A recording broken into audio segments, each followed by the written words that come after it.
Supreme court के हुक्म पर इलेक्शन कमीशन ने इंतखाबी शेड्यूल जारी कर दिया। आरओज और डीआरओज की ट्रेनिंग बहाल। उम्मीदवार अपने कागजात नामजदगी 20 से 22 दिसंबर तक जमा करा सकेंगे। कागजात की जांच पड़ताल 24 से 30 दिसंबर तक होगी। कागजात मंजूर या मुस्तरद किए जाने के खिलाफ दरखास्तें 3 जनवरी तक दायर की जा सकेंगी। अपीलों पर फैसला 10 जनवरी तक किया जाएगा। 11 जनवरी को उम्मीदवारों की हाथ में फहरिस्त जारी की जाएगी। 12 जनवरी तक उम्मीदवार अपने कागजात वापस ले सकेंगे। 13 जनवरी को इंतखाबी निशान जारी किए जाएंगे। आम इंतखाबात 8 फरवरी को होंगे। इलेक्शन शेड्यूल का ऐलान होने से पहले सुप्रीम कोर्ट ने लाहौर हाई कोर्ट का फैसला मुअत्तल कर दिया। इलेक्शन कमीशन को इलेक्शन शेड्यूल जारी करने का हुक्म दिया था। लाहौर हाई कोर्ट में तहरीक इंसाफ के दरख्वास्त गुजार उमैर नियाजी को तौहीन अदालत का नोटिस जारी कर दिया। हुक्मनामे में लाहौर हाई कोर्ट को आरओज और डीआरओज से मुतल्लिक दरख्वास्त पर मजीद कार्रवाई से रोक दिया। इलेक्शन कमीशन को रिटर्निंग ऑफिसर्स और डिस्ट्रिक्ट रिटर्निंग ऑफिसर्स की ट्रेनिंग रोकने का नोटिफिकेशन वापस लेने का हुक्म दे दिया। हुक्मनामे में कहा कि लाहौर हाई कोर्ट ने अपनी हदूद से बढ़कर हुक्म जारी किया। जज और दरख्वास्त गुजार ने सुप्रीम कोर्ट के हुक्म को नज़रअंदाज किया।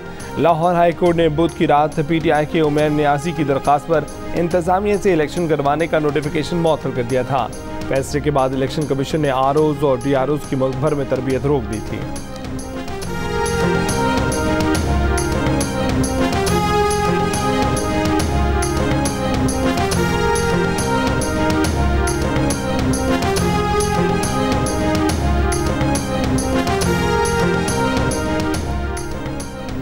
इलेक्शन कमीशन की अपील पर होने वाली समाअत में चीफ जस्टिस काजी फायजीसा ने रिमार्क्स दिए कि उमैर नियाजी की एक दरखास्त पर पूरे मुल्क में इंतखाबात रोक दें। ये दरखास्त तो सुप्रीम कोर्ट के हुक्म की तौहीन है, जमहूरियत को डीरेल और सुप्रीम कोर्ट के हुक्म की खिलाफ वर्जी की कोशिश है।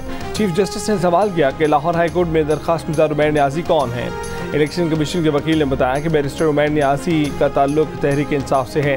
चीफ जस्टिस ने कहा कि अगर अदलिया के अफसरान इंतखाबात ना कराएं, इलेक्शन कमीशन और एग्जीक्यूटिव भी ना कराए तो कौन कराए। इससे तो बादियों नज़र में इंतखाबात मुलतवी कराना ही मकसद नजर आता है। वकील इलेक्शन कमीशन ने कहा कि दरखास्त गुजार का मौक़िफ़ है कि उन्हें इंतजामी अफसरान पर एतमाद नहीं है। चीफ जस्टिस ने कहा कि कल वो कहेंगे कि अदलिया पर भी एतमाद नहीं है।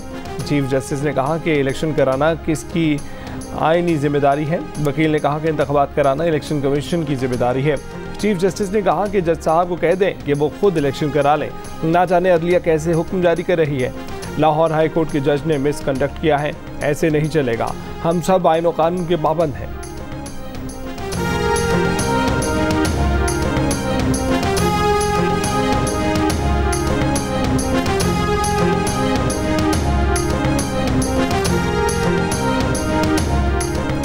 कौन लोग हैं जो इलेक्शन नहीं चाहते? जस्टिस तारिक मसूद का इलेक्शन कमीशन के वकील से सवाल। कहा कि आरओज इंतजामिया से लेने का कानून कालदम हो जाए तो कभी इलेक्शन हो ही नहीं सकेगा।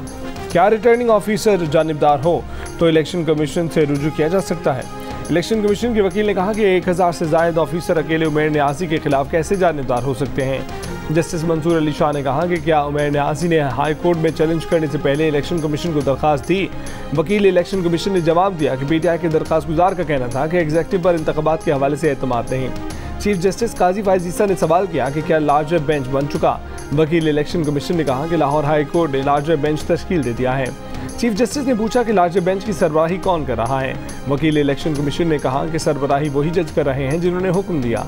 चीफ जस्टिस ने कहा कि ये बहुत अजीब बात है कि वही जज बेंच की सरबराही भी कर रहे हैं।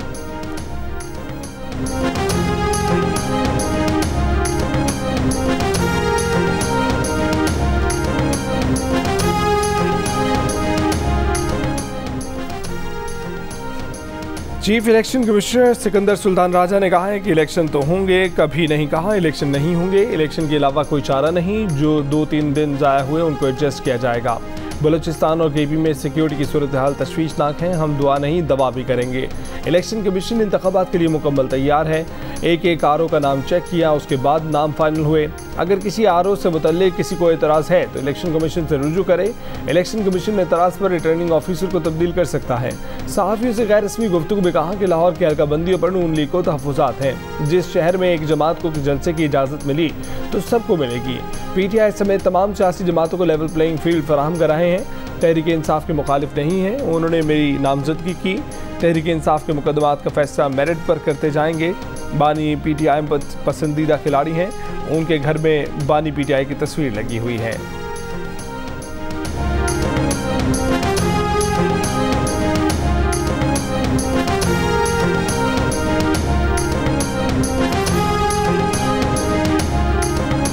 जो अदालतें होती है वो इलेक्शन मैटर को एक एक दिन में फैसला करती है, और ये कोई जवाज़ नहीं है कि इलेक्शन कमीशन इसकी वजह से इलेक्शन को डिले करे। लेकिन ये मुतालिबा हमारा हर सूरत रहेगा कि DROs और ROs जुडिशरी से लिए जाए ताकि वो इन्फ्लुएंस से बाला तर हो, ताकि मुमकिन हो सके कि इलेक्शन फ्री एंड फेयर हो।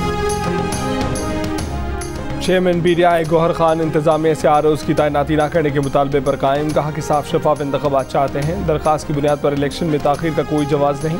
शहबाज शरीफ इलेक्शन से भाग रहे हैं, हम इंतखाबात के लिए तैयार हैं। इलेक्शन कमीशन से लेवल प्लेइंग फील्ड का मुतालबा। बैरिस्टर अली जफर ने कहा कि PTI को जलसे नहीं करने दिए जा रहे, किसी मुहिम में शामिल नहीं होने दिया जा रहा। चाहते हैं कि तोशाखाना में नाअहली केस का जल्द फैसला हो ताकि बानी PTI इलेक्शन में हिस्सा ले सकें।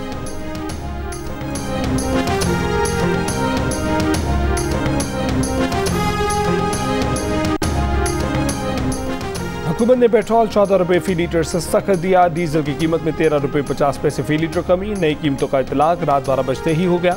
मिट्टी के तेल की कीमत में 10 रुपये 14 पैसे फी लीटर कमी। लाइट डीजल ऑयल भी 11 रुपये 29 पैसे सस्ता कर दिया गया। आवाम का मिला जुला रद्द अमल।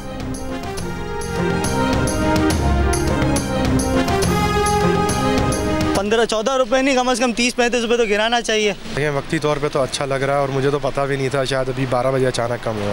अच्छी बात है, ऐसे कम करते रहे तो अच्छी बात रहेगी हमारे लिए। 14 रुपये फी लीटर उन्होंने कम किया है, कोई फ़ायदा नहीं है। गरीब आवाम के लिए 14 रुपये अहमियत रखते हैं, कुछ तो फ़र्क पड़ेगा। निगरान वज़ीर दाखिला सरफराज बुगटी ने इस्तीफ़ा दे दिया। निगरान वज़ीर आज़म ने कबूल भी कर लिया। सरफराज बुगटी ने अपना इस्तीफ़ा 13 दिसंबर को निगरान वज़ीर आज़म को पेश किया था। ज़राए के मुताबिक सरफराज बुगटी ने इस्तीफ़ा ज़ाती वजूहात की बिना पर दिया।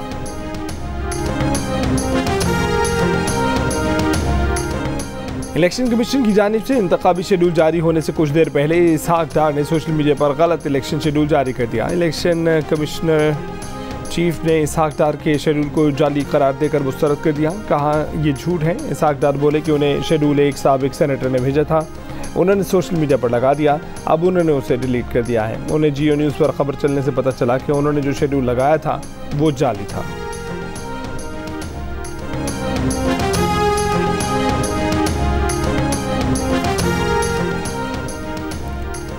नून लीग के सदर शहबाज शरीफ का सुप्रीम कोर्ट के फैसले का खैर मकदम। कहा कि इंतखाबात 8 फरवरी को यकीनी बनाने का फैसला जमहूरियत और आइन की हिफाजत के लिए संग मील है। सुप्रीम कोर्ट ने तहरीक इंसाफ की जमहूरियत और आइन के खिलाफ साजिश नाकाम बना दी। तहरीक इंसाफ की इंतखाबात से राह फरार इख्तियार करने की कोशिश नाकाम हो गई।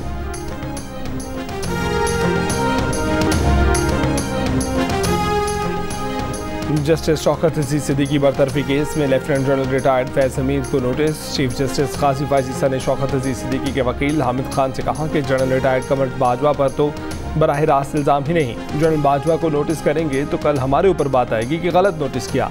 अगर जनरल फैज आकर कहें कि जनरल बाजवा के कहने पर सब किया तो फिर कड़ी जुड़ेगी।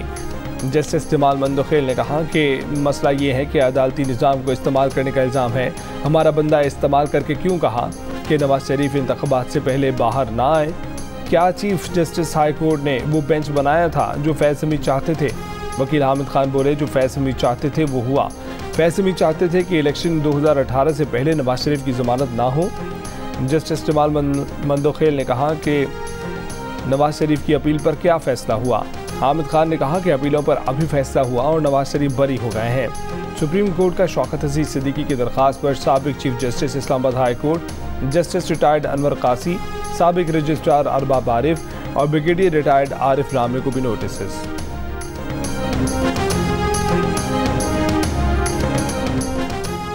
मुस्लिम लीग नून के रहनुमा इरफान सिद्दीकी ने कहा है कि जनरल रिटायर्ड राहिल शरीफ ने अपनी मुद्दत मुलाजमत में तोसी के बदले पैनामा का मामला हल करने की पेशकश की थी।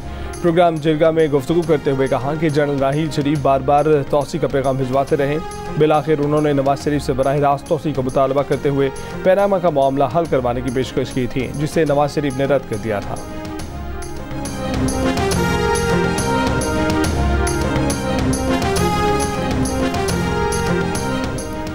Army chief general Asim Munir की अमरीकी वज़ीर ख़ारजा एंटनी ब्लिंकन और दीगर हुकाम से मुलाकातें। ISBR के मुताबिक मुलाकातों में आर्मी चीफ ने मसला कश्मीर बैनुल-अक़वामी कानून और सलामती कौंसिल की करारदादों के मुताबिक हल करने की अहमियत पर जोर दिया।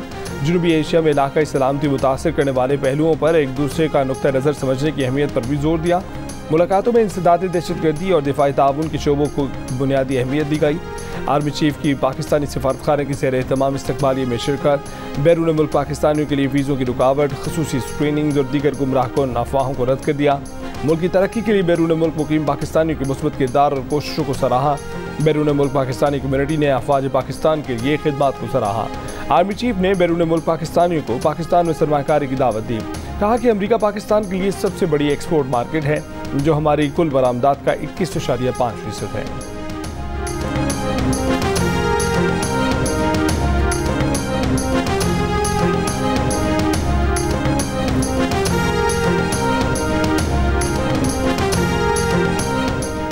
PTI की कोर कमेटी का रियासती इदारों और शख्सियात के बारे में हर किस्म की नफरत अंगेज मुहिम से मुकम्मल लाताल्लुकी का इजहार। एलामी में कहा कि सलमान अहमद और दीगर की जानिब से सोशल मीडिया अकाउंट्स पर पोस्टों से तहरीक इंसाफ का हरगिज़ कोई ताल्लुक नहीं। तहरीक इंसाफ इन पोस्टों की जिम्मेदार भी नहीं। व्लॉगर्स की जानिब से बैरून मुल्क से की जाने वाली सरगर्मियों से भी PTI का कोई ताल्लुक नहीं। ना ही इन व्लॉगर्स को तहरीक इंसाफ से जोड़ने की कोशिश की जानी चाहिए। तहरीक इंसाफ की कोर कमेटी की इंतखाबात से कबल तहरीक इंसाफ के जिम्मेदारान और कायदीन की पकड़ धकड़ की मजम्मत। कहा कि शेर अफजल मजहर की गिरफ्तारी गैर आइनी और गैर कानूनी है, उनको फौरी रिहा किया जाए।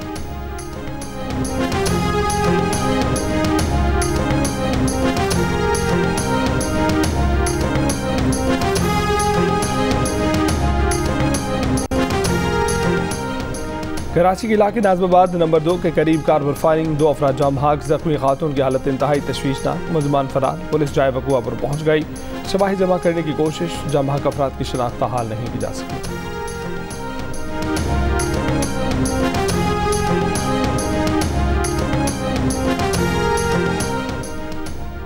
टांग में पुलिस लाइन्स पर हमला, 3 एहलकार शहीद। ISPR के मुताबिक जवाबी कार्रवाई में 5 दहशतगर्द हलाक हो गए।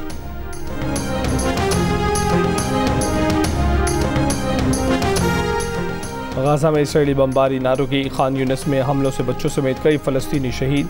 इसराइली फ़ौज का गलती से ख़तरा समझकर 3 गैरकमाली मारने का इतराफ़। झड़पों के दौरान एक और इसराइली फ़ौजी हलाक। अब तक हलाक होने वाले इसराइली फ़ौजियों की तादाद 116 हो गई। मगरबी किनारे में इसराइली फ़ौजियों का तुर्क सहाफ़ियों पर तशद्दुद, मारपीट, धक्के दिए, ज़ख्मी सहाफ़ी को अस्पताल पहुँचा दिया गया। 16 दिसंबर पाकिस्तान के 2 लख्त होने का तारीख तरीन दिन। भारत के मकरू चाले और अपनी लफ्ज़ी सकूत ढाका की वजह। तहरीक पाकिस्तान में हरावल दस्ते का किरदार अदा करने वाले मशरक़ी पाकिस्तान के बासियों ने अपनी राहें हमेशा के लिए जुदा कर लीं। 16 दिसंबर 1971 को मशरक़ी पाकिस्तान बांग्लादेश बन गया। पर्थ टेस्ट के दूसरे दिन ऑस्ट्रेलियाई टीम 487 रन बनाकर आउट हो गई। वार्नर 164, मिशेल मार्श 90 रन के साथ नुमाया। पाकिस्तान के अब्दुल्ला शफीक, इमामुल हक ने टीम को 74 रन का आगाज़ फराहम किया। कप्तान शान मसूद 30 रन बनाकर आउट हो गए। दूसरे दिन खेल के इख्तिताम पर पाकिस्तान का स्कोर 2 विकेटों पर 132 रन हो गया। फॉलो ऑन से बचने के लिए पाकिस्तान को मजीद 156 रन दरकार। इमामुल हक 38 और night watchman Khurram Shahzad 7 run बनाकर नॉट आउट। चैंपियंस ट्रॉफी 2025 की मेज़बानी के लिए पाकिस्तानी क्रिकेट बोर्ड और इंटरनेशनल क्रिकेट काउंसिल के दरमियान होस्टिंग राइट्स एग्रीमेंट पर दस्तखत हो गए। माहदे के बाद पाकिस्तान में इवेंट के इनेकाद की राहें मजीद हमवार हो गई।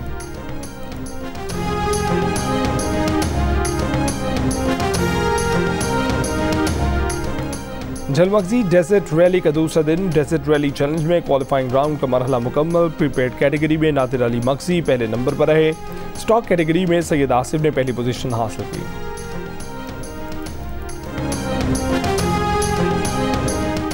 दिल का रिश्ता ऐप गूंगे और बहरे अफराद की भी आवाज़ बन गई। जुलेखा और जमशेद भी पैदाइशी माजूरी का शिकार थे। दोनों दिल का रिश्ता ऐप के जरिए मिले और अब हंसी खुशी जिंदगी गुजार रहे हैं।